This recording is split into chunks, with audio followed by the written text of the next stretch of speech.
Wabarakatuh.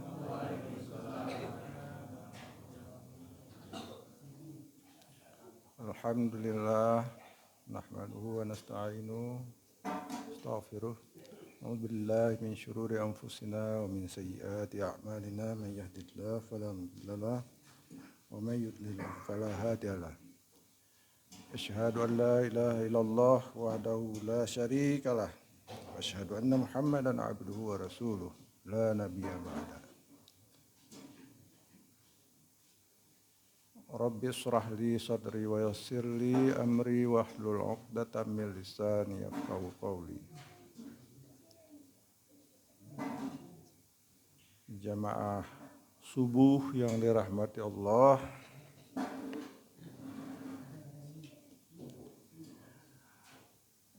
selamat tahun baru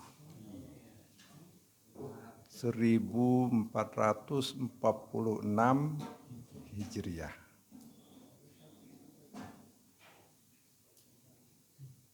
Ucapan selamat tahun baru ini harus mengandung makna evaluasi diri sendiri, evaluasi dalam segala hal, terutama pribadi kita sendiri.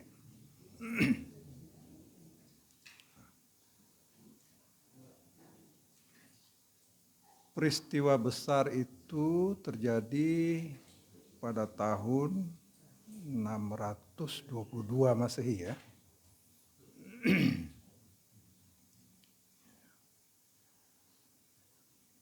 Nah, kita sekarang 2024. Sudah lama sekali. Tetapi sebuah peristiwa penting itu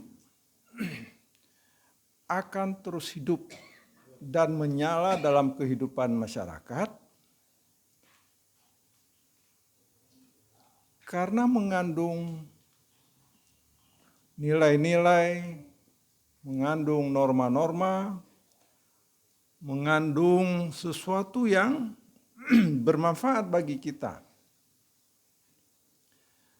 Setiap tahun diperingati dengan berbagai cara masing-masing sesuai dengan lingkungan, budaya, pendidikan, pengetahuan yang dimiliki oleh masyarakat. Ada yang menyalakan obor ya, obor. Ada yang dengan acara-acara tausiah dan sebagainya.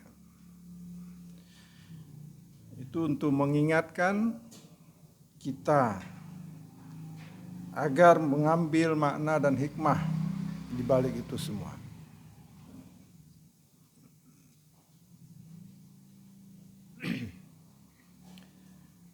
Pagi ini kita akan bicara tentang hijrah di era modern. Kalau peristiwa itu bagaimanapun memiliki sejarah.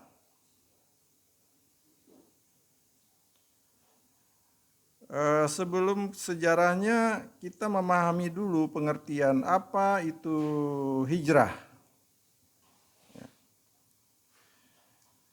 Dalam bahasa Arab, hijrah berasal dari kata hajara, yuhajiru, yang bermakna meninggalkan suatu tempat atau perpindahan daripadanya. Pindah tempat, ingat tempat.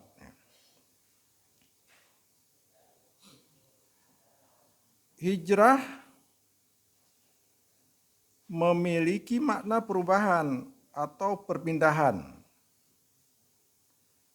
Akan tetapi perubahan dan perpindahan dalam rangka istiqomah terhadap tujuan yang mulia.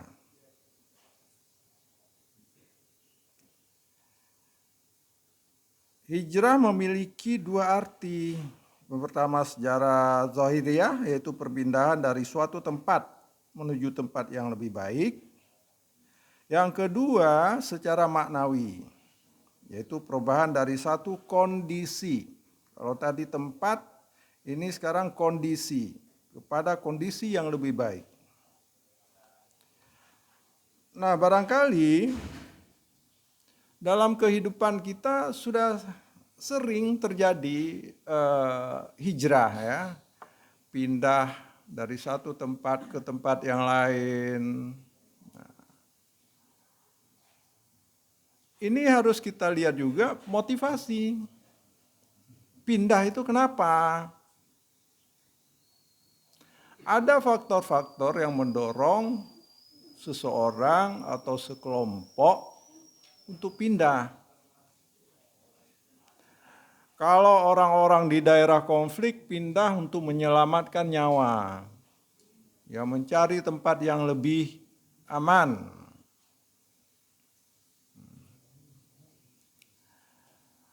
Orang-orang yang kesusahan hidupnya secara ekonomi mencari tempat yang lebih mudah mata pencahariannya, lebih tinggi pendapatannya, karena ingin hidup lebih sejahtera, lebih baik.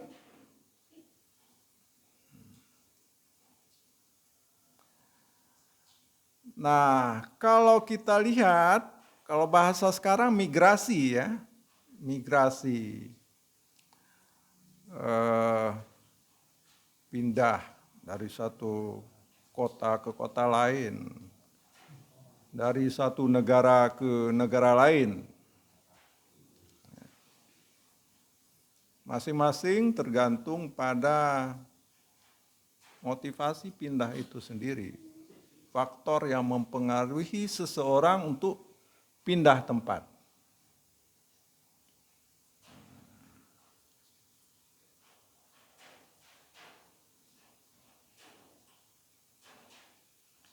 Nah, ini kalau kita bicara hijrah secara zahiri.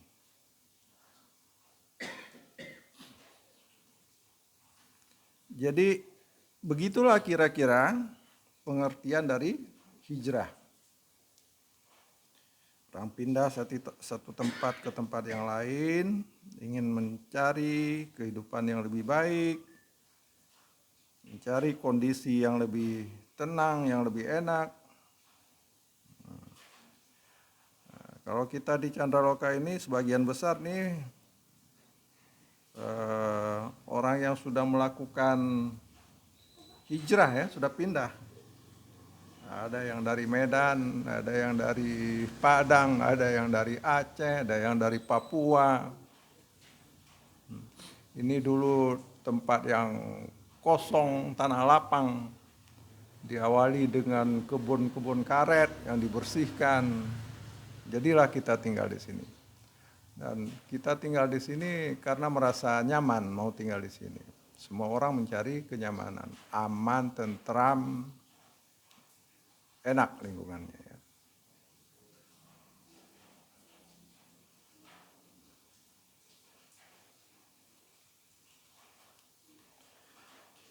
Nah, kalau kita lihat ke belakang sejarah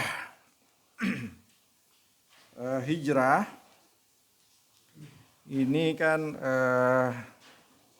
dimulai ketika Nabi kita Muhammad Sallallahu Alaihi Wasallam pindah dari kota kelahirannya Mekah menuju Madinah pada tahun ke-13 penegasan kenabiannya. Nah, itu berangkat dari Mekah pada Rabu malam. 27 Safar atau 12 September 622 Masehi. Kemudian tiba di Yasrib atau Madinah hari Jumat 12 Rabiul Awal atau 27 September 622 Masehi. Nah, hakikat perpindahan atau hijrah Rasul ini adalah upaya mencapai daerah atau kawasan baru yang lebih subur untuk menyebarkan dan menyemaikan ajaran-ajaran Islam. Nah, ini sering kita dengar kan, kalau dulu bagaimana situasi dan kondisi ketika Nabi kita hijrah. Cerita-cerita dari berbagai sumber dari masyarakat yang kita dengar. Pada malam itu kediaman Rasulullah dikepung.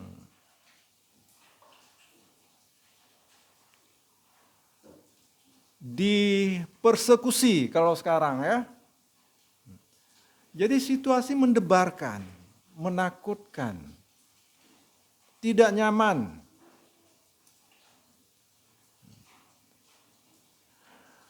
Kemudian Rasul keluar dari rumahnya,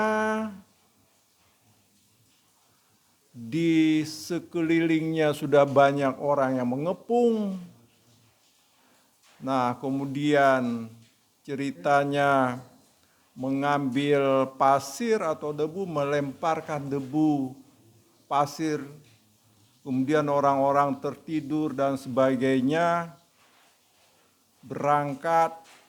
Kemudian ada cerita lagi dikejar-kejar masuk goa, kemudian ada laba-laba membuat sarang, merpati bertelur, ya, sehingga orang tidak mengira kalau ada Rasul di dalam goa.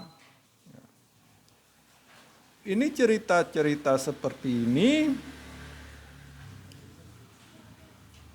seperti ketika misalnya melempar pasir, terus orang-orang tertidur, ya, Rasul lolos dari kepungan.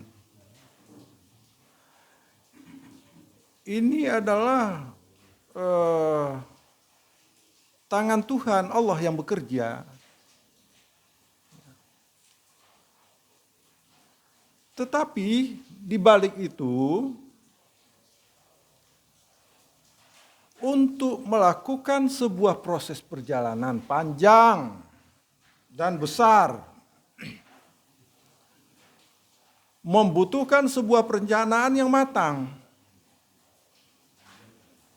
Bagaimana sekarang misalnya kita ingin pindah, karena pindah itu benar-benar pindah, harta,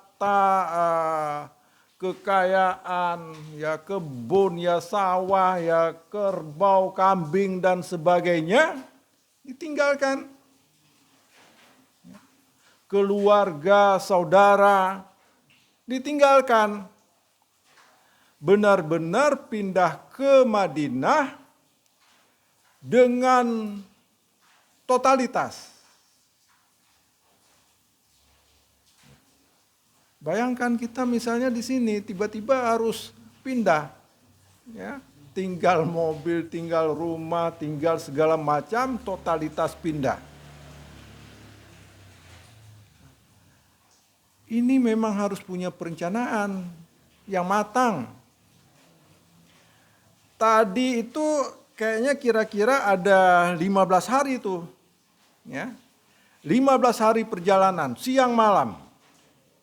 Dalam situasi gurun yang panas dan dingin. malamnya dingin menusuk tulang, siangnya panas amat sangat. Yang pertama misalnya rute. Ini jalan lewat mana yang paling efisien, yang paling efektif, yang paling aman. Nah, ini tentu kan berbagi tugas ya. Sebelum kita jalan, mesti ada informan tuh, cari tahu situasi di depan tuh, aman apa enggak. Ini kita ingin menyelamatkan diri. Kemudian setelah melewati satu kawasan, ada orang yang ini menutup jejak di belakangnya supaya enggak ketahuan. Ya. Dikejar-kejar. Barangkali kalau yang naik onta dan sebagainya karena padang pasir, nah itu harus ditutup-tutup tuh bekas-bekas jejak-jejaknya itu.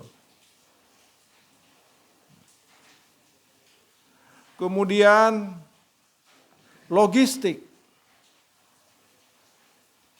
Perjalanan panjang di kawasan yang ekstrim, logistiknya harus aman, harus cukup.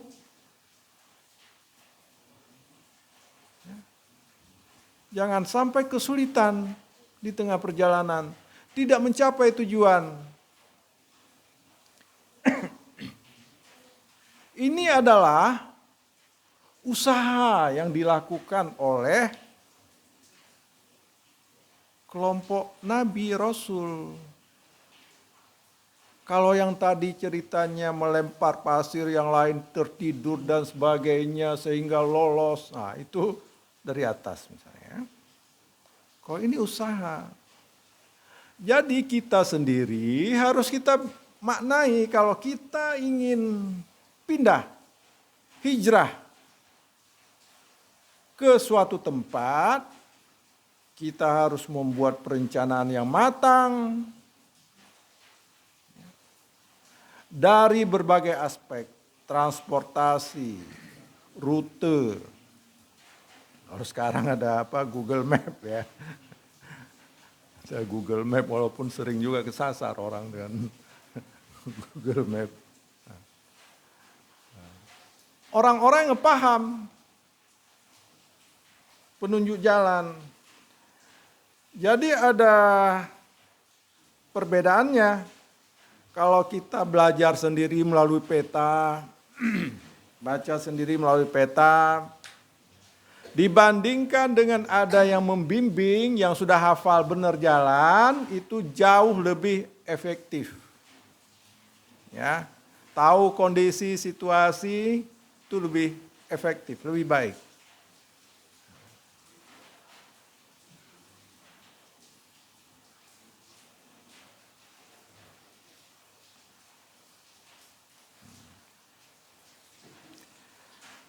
Nah, itulah sejarah besar yang terjadi ketika Rasulullah hijrah. Sebenarnya apakah sebelumnya ada yang pindah dari Mekah? Sebenarnya ada juga, tetapi dalam skala kecil, menyebarkan agama Islam ke sekitarnya, ya, ada juga. Tetapi peristiwa ini menjadi tonggak sejarah, menjadi catatan kalender hijrah. Itulah hari pertama, tanggal 1 Muharram, yang dicatat kemudian, kalau nggak salah pada tahun ke-17 hijrah, baru dicatat kembali. Ya. Dan tanggalan itu hingga hari ini.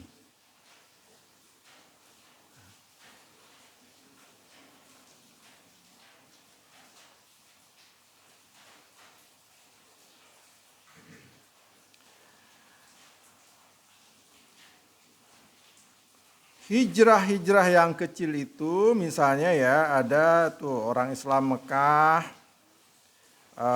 pernah melakukan hijrah ke Abyssinia.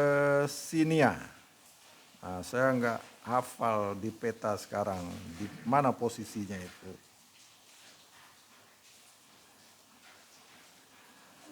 Alasannya hijrah bisa dianalogikan dengan faktor pendorong sebagai motivasi berpindah seseorang. Hijrah bisa pula karena di tempat baru orang yang mengharapkan bekal untuk mendapat keadaan yang lebih baik. Nah, ini tadi saya sampaikan faktor-faktor yang mempengaruhi orang untuk hijrah, berpindah.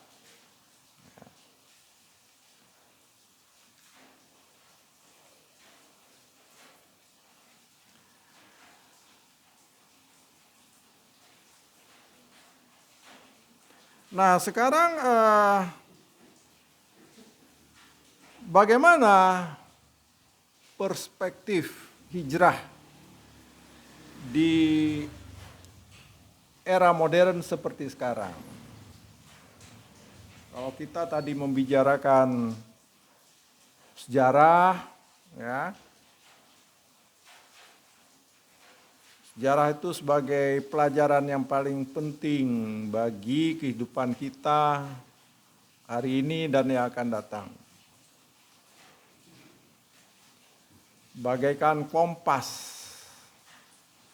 bagaikan penunjuk arah, ya. Jadi untuk memprediksi masa mendatang harus melihat sejarah ke belakang. Ini konteks ini berlaku di semua lini kehidupan. Saya beri contoh misalnya orang-orang pengendali perusahaan, ya, untuk membuat forecast ke depan minimal harus punya data 5 tahun ke belakang. Cek laporan keuangan ke belakang tuh 5 tahun. Itu minimal. Kalau enggak kita tidak bisa bikin proyeksi ke depan. Sulit, enggak jelas arahnya mau kemana. Apa yang sudah pernah terjadi kemarin pada perusahaan ini? Ya. Di situ melibatkan manusia, melibatkan keuangan, dan lain-lain. Jadi membuat forecasting itu harus melihat data-data sebelumnya. Demikian juga dalam sebuah negara, apa yang sudah pernah terjadi sebelumnya. Sehingga perencanaan ke depan itu mendekati apa yang ingin kita capai. Karena memang kita nggak tahu juga tercapai nggak apa yang kita inginkan, yang kita rencanakan. Kalau kita panduannya kan Al-Quran, ya, kita boleh merencanakan, tetapi Tuhan yang menentukan. Rencana yang muluk-muluk, rencana yang tinggi-tinggi. Ya, monggo, silakan. Tapi Allah yang menentukan. Makanya dalam membuat perencanaan itu, dalam membuat keputusan terutama, ya, harus selalu bertawakal kepada Allah. Dengan ini memutuskan A, B, C, D. Harus kita membiasakan diri ketika ingin membuat keputusan.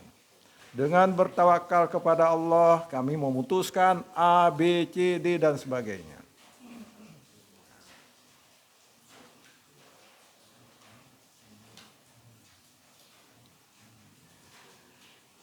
Hijrah dalam perspektif zaman sekarang memiliki pengertian dengan merujuk pada kontekstualisasi Al-Quran menunjukkan makna yang tidak lagi terkait dengan dunia, namun lebih berarti pada pengertian hijrah dari satu titik ke titik yang lain dan telah membumbung tinggi ke tingkat ruh yang tinggi. Jadi ini sudah bicara hal-hal yang tidak terlihat. Ya. Kalau tadi hijrah yang dilakukan, perjalanan pada siang, pada malam, merencanakan bekal dan sebagainya. Nah, dalam konteks kita sekarang, hijrah pindah-pindah tempat begitu tuh sudah biasa, sudah mudah dilakukan. Ya. Tetapi yang harus kita perhatikan sesuai dengan konteks Al-Quran, sesuai dengan zaman, sesuai dengan situasi masyarakat, lingkungan, budaya, antropologi, sosiologi. Jadi itu harus memperhitungkan semua. Kalau di Jawa Barat kita harus tahu antropologi, sosiologi orang Jawa Barat, Sunda, ya. Karena karakter masyarakat dari satu tempat ke tempat yang lain berbeda-beda. Harus kita sesuaikan. Termasuk dalam dakwah misalnya ya. Harus disesuaikan dengan tingkat pemahaman juga.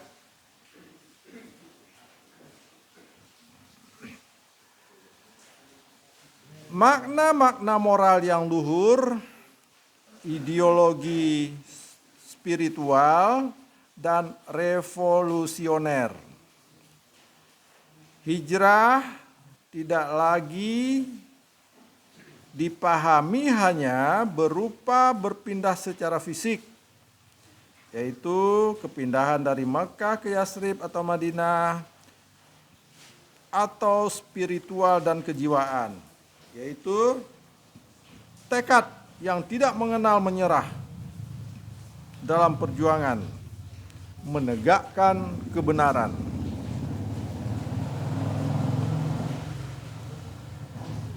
Dalam kehidupan masyarakat kita sekarang, misalnya ya, kalau saya memberi contoh, kita hidup dalam masyarakat urban yang seringkali pragmatis, ya, kepentingan sesaat sesuai kepentingan kita. Ini lebih cenderung kita hanya memperhatikan diri kita sendiri. Hanya memperhatikan diri sendiri. Beribadah pun dari rumah ke musola, dari rumah ke musola, dari rumah ke musola. Kerja dari rumah ke kantor, dari rumah ke kantor. Dari rumah ke kantor. Dan sebagainya. Sehingga tetangga pun ada yang tidak kita kenal. Lupa.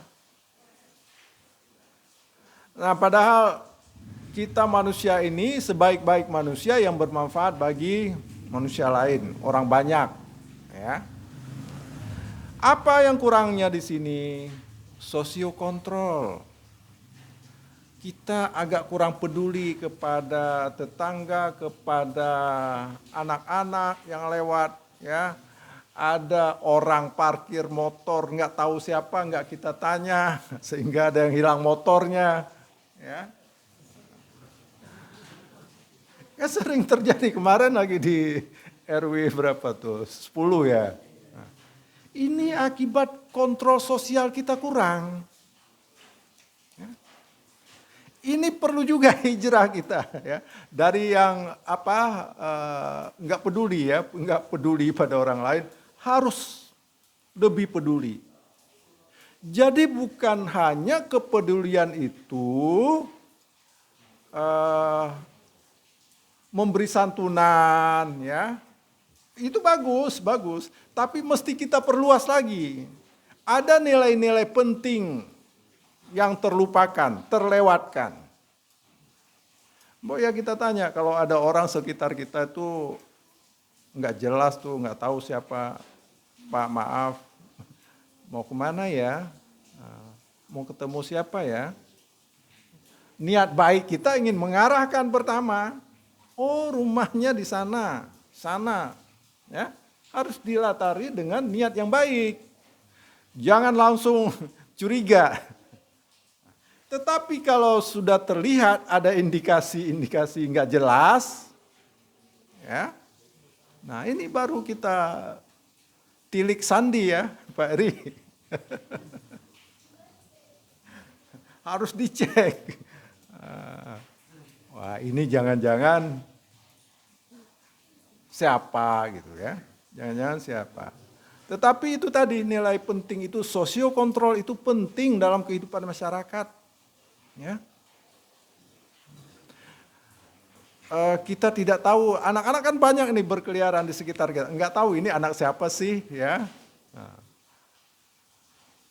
Jadi kalau anak-anak melakukan hal-hal yang di luar ini, di luar kebaikan, mesti kita ingatkan.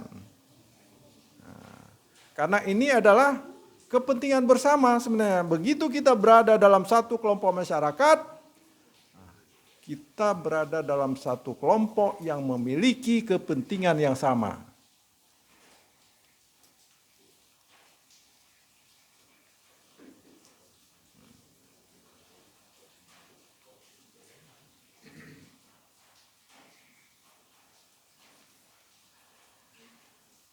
Hijrah bukanlah perpindahan tempat dari suatu negeri yang dekat ke suatu negeri yang jauh.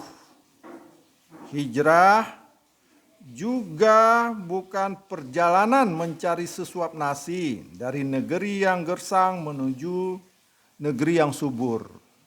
Jadi lebih daripada itu, melampaui daripada itu, hijrah di zaman sekarang, era modern.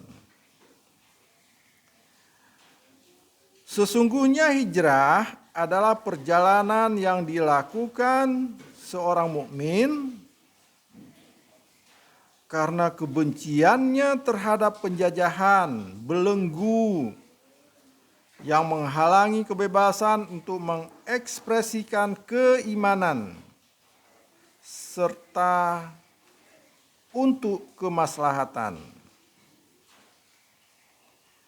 Ia adalah pengorbanan harta dan kesuksesan pribadi. Hijrah tidak mengharuskan perpindahan secara fisik atau dari satu tempat ke tempat yang lain. Jadi dalam era modern begini, kita tidak lagi hanya memperhatikan hijrah secara fisik. Ya. Nah ini kan seorang mukmin karena kebenciannya terhadap penjajahan, belenggu yang menghalangi kebebasan untuk mengekspresikan keimanan serta untuk kemaslahatan.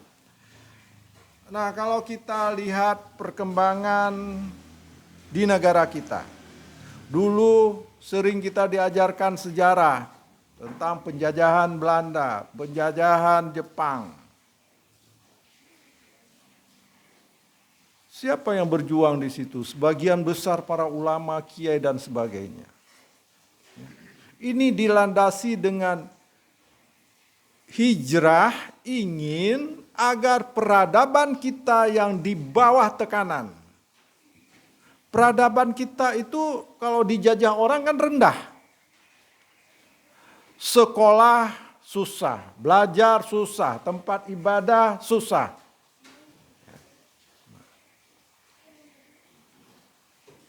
Jadi kondisi demikian itu kita harus hijrah. Hijrah dengan apa? Melawan penjajah, berjihad, menegakkan keimanan kita. Keyakinan kita. pada kebenaran yang harus kita perjuangkan. Kebaikan yang harus kita pertahankan. Karena memperjuangkan kebaikan itu adalah pekerjaan atau perjuangan seumur hidup. Setiap saat. Karena memang sifat manusia. Kita ini lemah. Hari ini baik, taat, patuh, dan sebagainya. Besok ada godaan-godaan, ya, tergelincir, jatuh. Kan banyak kita dengar tuh, kita lihat di sekitar kita. Melalui berita-berita, melalui koran, melalui televisi, apa segala sosmed, ya. Oh, tidak mengira itu kan orang baik, tiba-tiba kok dah. Begitulah.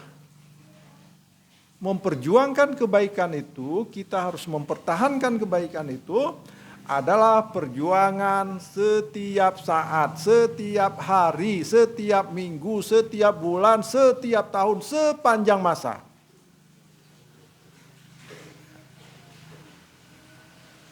Bagaimana caranya? Ini salah satu, menghadiri kajian-kajian, menuntut ilmu, sering mendapat peringatan-peringatan, ya. Nah, jadi kalau agak melenceng, mulai iman kita menipis, lemah, ya. Nah, itu disupport dengan acara-acara itu, pengajian, nuntut ilmu, ke musola, ketemu orang-orang baik. Karena kehidupan kita bukan di musola saja. Ya. Kalau di musola udah jelas orangnya baik-baik semua. Di musola hanya beberapa waktu, beberapa saat. Lebih banyak berinteraksi di luar, di jalanan, di tempat kerja. Sebagian besar waktu kita habis di luar ibadah ritual. Ritual itu ya sholat, ya. Sholat itu sehari 5 waktu misalnya, ditambah sunat-sunat kalau kita kumpulkan paling berapa? 1 jam kah? 2 jam kah? Dari 24 jam? Tapi yang berhubungan dengan muamalah, berhubungan dengan orang-orang, berarti 22 jam. Itulah caranya, salah satu. Masih banyak cara, ya, kita berjuang mempertahankan kebaikan.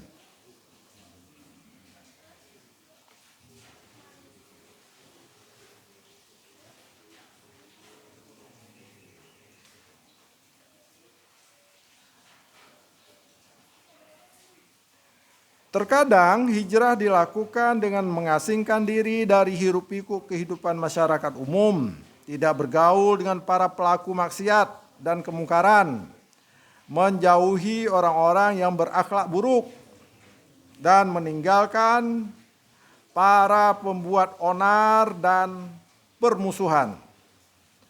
Nah, kita harus membatasi diri juga nih, ya. Terutama yang tidak mampu memberikan pengaruh kepada orang lain. Kalau kita mampu memberi pengaruh, ya silakan berteman dengan yang perusuh, maksiat dan sebagainya. Mereka harus kita tarik. Ya. Jangan kita yang tertarik ke sana.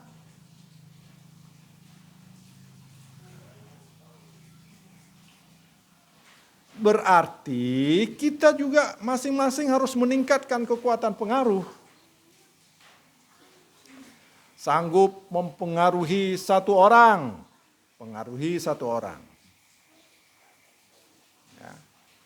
Sanggup mempengaruhi keluarga di rumah, 5 orang, 6 orang. Nah, kekuatan kita harus mampu mempengaruhi mereka. sanggup mempengaruhi satu RT, satu RW. Pelan-pelan kita meningkatkan kemampuan diri. Karena tuntutan kehidupan dalam Islam itu adalah kita harus selalu meningkatkan kualitas hidup. Itu kehendak.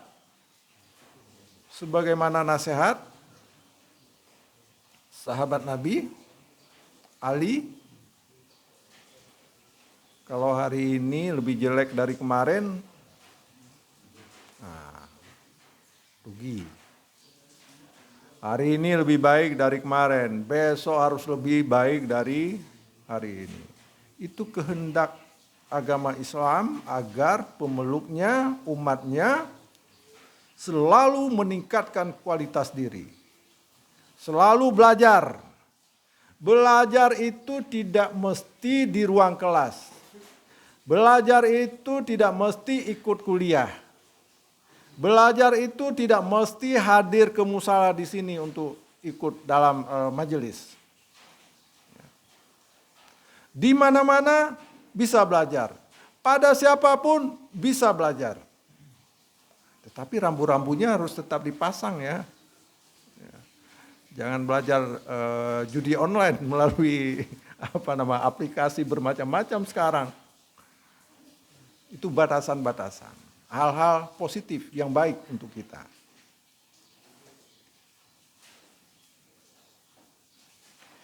Nah, itulah gambaran-gambaran bagaimana hijrah di zaman kita ini.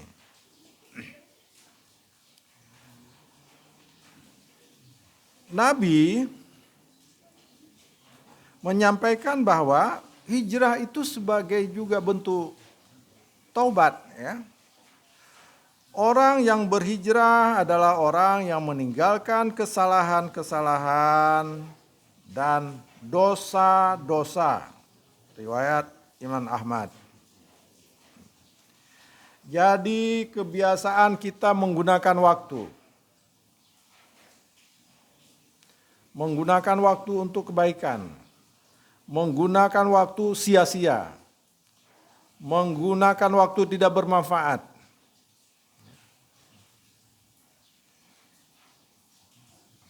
Harus hijrah. Harus hijrah. Dari cara menggunakan waktu. Dalam kehidupan kita kan kompleks semua faktor ya, waktu ya, gampangnya menyebut ya sosial, budaya, ekonomi, teknologi dan sebagainya, semua itu ya. Harus ada upaya kita hijrah supaya lebih baik. Kalau generasi kita yang agak tua-tua menggunakan teknologi aja agak susah-susah gitu ya. Nah, harus belajar supaya memudahkan. Sekarang saya cerita saya sendiri mau makan di mall itu nggak diterima uang cash ya. Mau apa? Ya udah transfer aja, enggak juga katanya. Melalui apa? OVO atau apa gitu ya. Bingung saya enggak ngerti.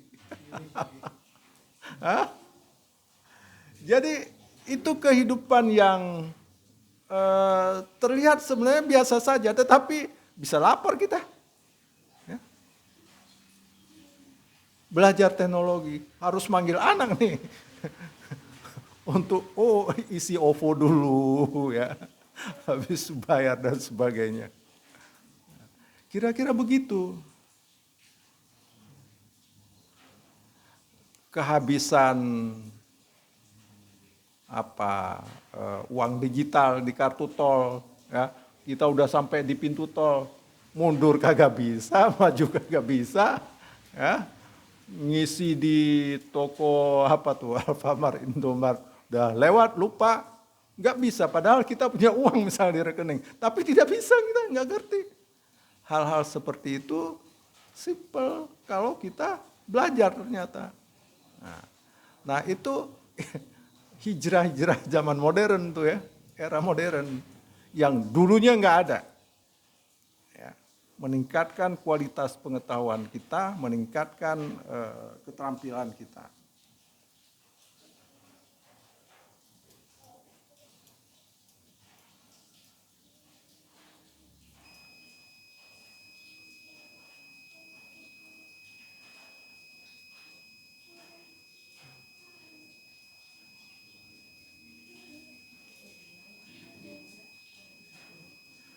Nah, ada satu slide lagi yang ingin saya sampaikan.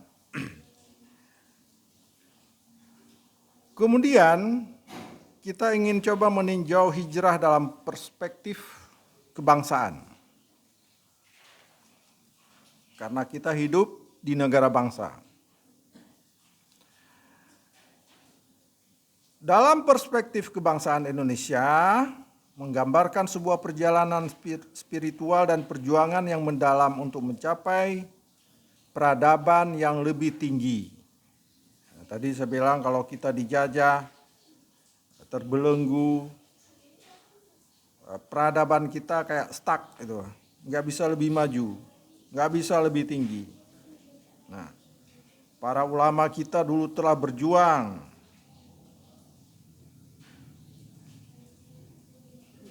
dengan harta, dengan darah, dengan nyawa, agar negara ini bisa lebih baik, memiliki peradaban yang lebih tinggi. Kemerdekaan sebagai sebuah nilai fundamental, antitesis dari peradaban dunia lama, imperialisme dan kolonialisme, yang merupakan peradaban rendah. Kenapa kita sebut peradaban rendah? Imperialisme, kolonialisme, itu kan ngejajah orang, ngambil kekayaan negara orang, rakyatnya dibodohi. Jadi imperium, misalnya kita bicara di dunia ini ada Inggris yang mendirikan imperium, Prancis dari dulu mendirikan imperium. Kemudian negara-negara lain harus ada di bawah telapak kaki mereka. Kekayaan negara-negaranya diambil oleh mereka. Rakyatnya dibodohin, pembangunannya nggak peduli.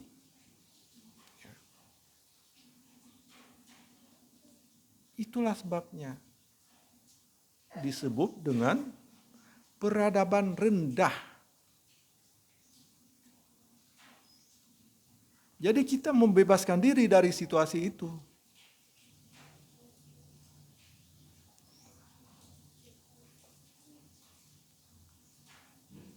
Kemudian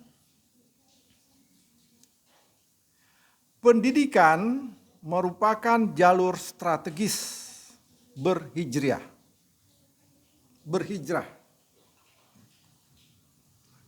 Ini terakhir ada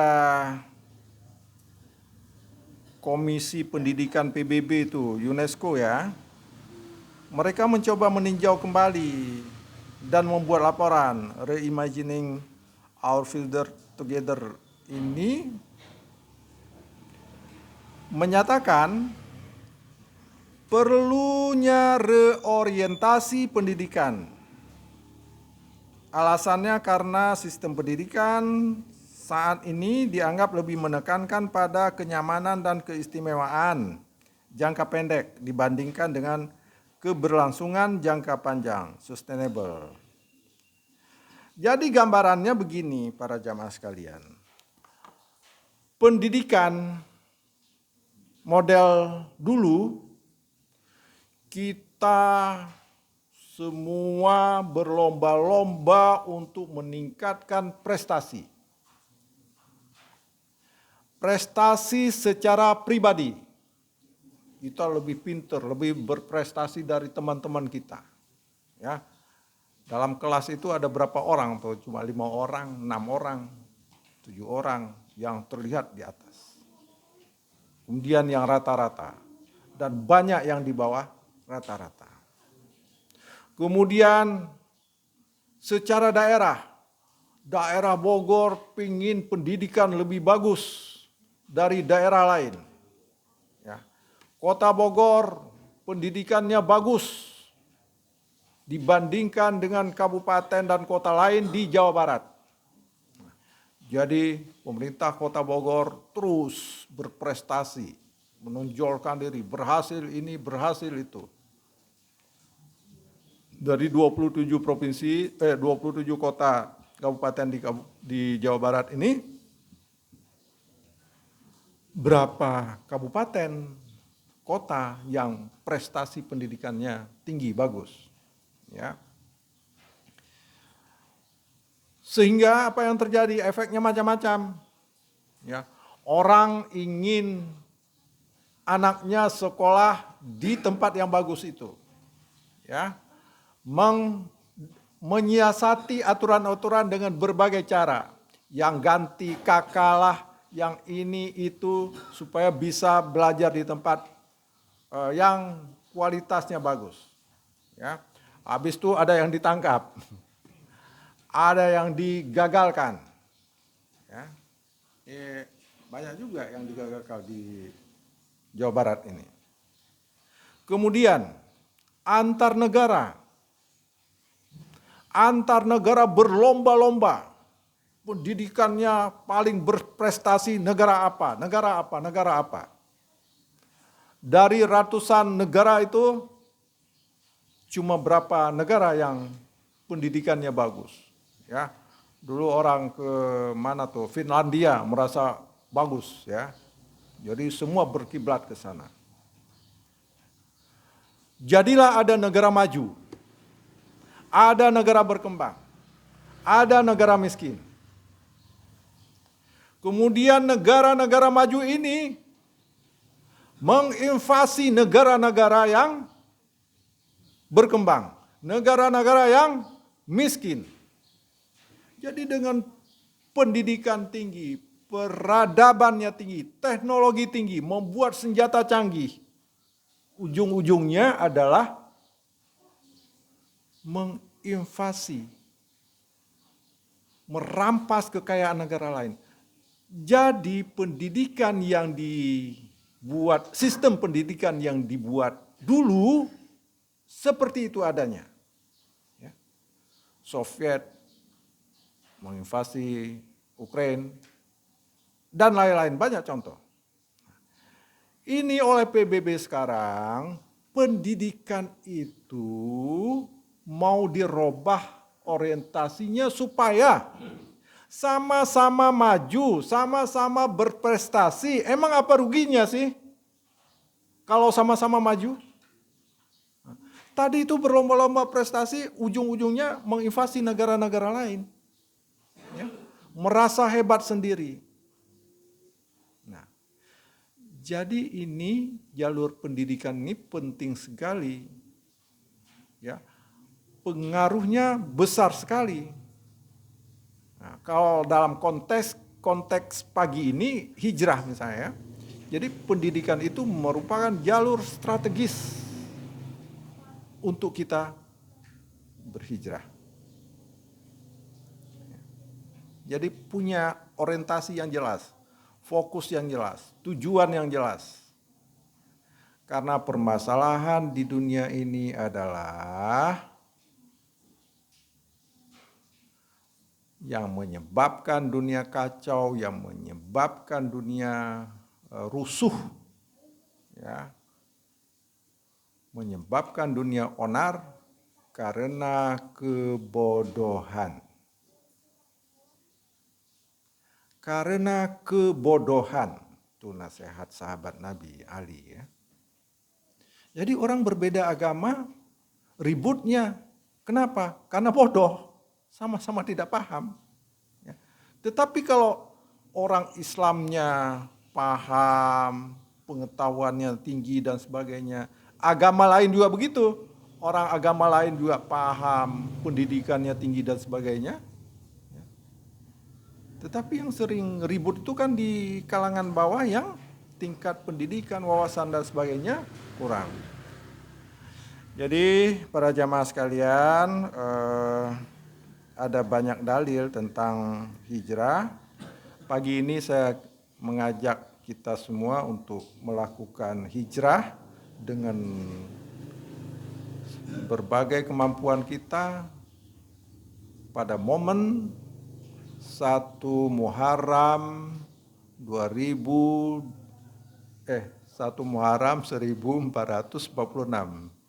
Hijrah.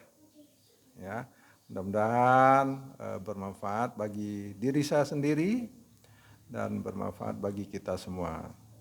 Assalamualaikum warahmatullahi wabarakatuh.